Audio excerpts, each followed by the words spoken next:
कभी कभी एक छोटी सी गलती, एक मामूली सी चूक बहुत भारी पड़ सकती है।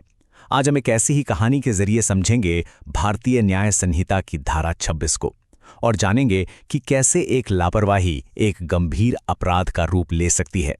तो सवाल यही है कि लापरवाही आखिर है क्या?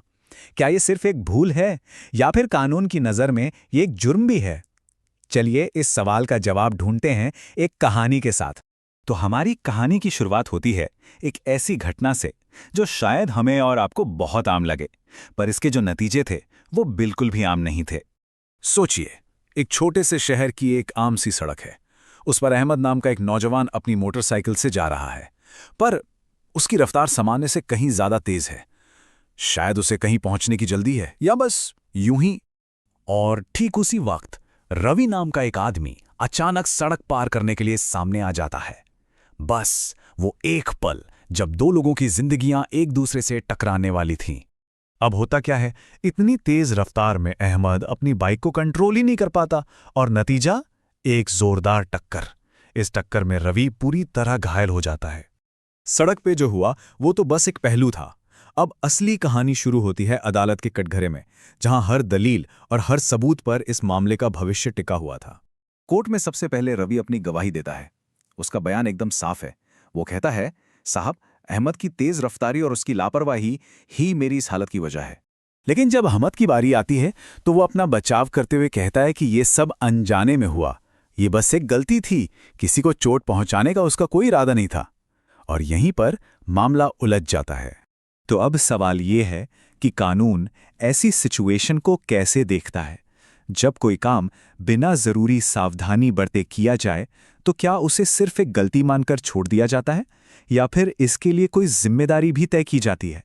और इसी कानूनी पहेली को सुलझाने के लिए हमारी कहानी में एंट्री होती है डब्ल्यू दास की। वो कानून के एक बड़े जानकार हैं और वो हमें बताते हैं भारतीय न्याय संहिता की धारा 26 के बारे में, जो इस पूरे मामले की जड़ है। तो ये धारा 26 कहती क्या है? देखिए, ये बहुत सीधी सी बात कहती है कि अगर कोई इंसान कोई भी काम बिना जरूरी देखभाल और ध्यान के करता है और उस काम की वजह से किसी दूसरे को कोई नुकसान पहुंचता है तो इसे ही लापरवाही माना जाएगा। यहां सबसे जरूरी बात यह है कि आपका इरादा क्या था ये मायने नहीं रखता। मायने ये रखता है कि आपने सावधानी बरती या नहीं। दास ने इसे और भी आसान शब्दों में समझाया। उन्होंने कहा, देखो, 3 बातें।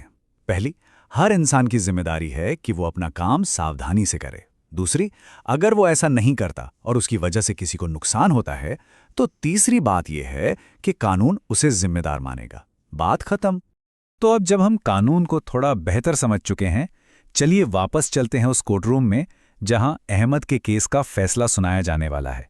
सारे सबूतों को देखने, गवाहों को सुनने और कानून को समझने के बाद जज अपने फैसले पर पहुंचते हैं। फैसला यह था कि अहमद दोषी है। उसकी तेज रफ्तारी को महज एक गलती नहीं बल्कि कानूनी तौर पर एक लापरवाही माना गया।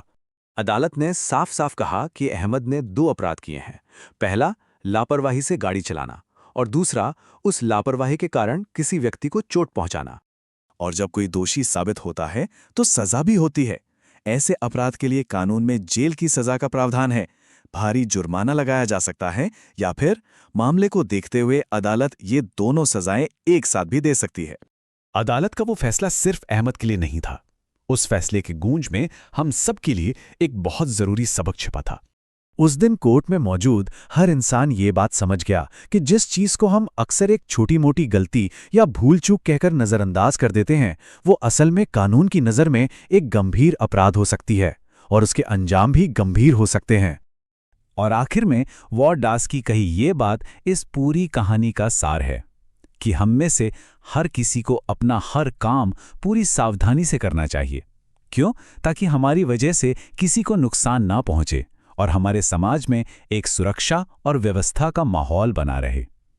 तो अगली बार जब भी आप जल्दी में हो तो बस एक पल के लिए रुकें और सोचें, क्या मेरी जल्दबाजी किसी और की सुरक्षा से ज्यादा कीमती है?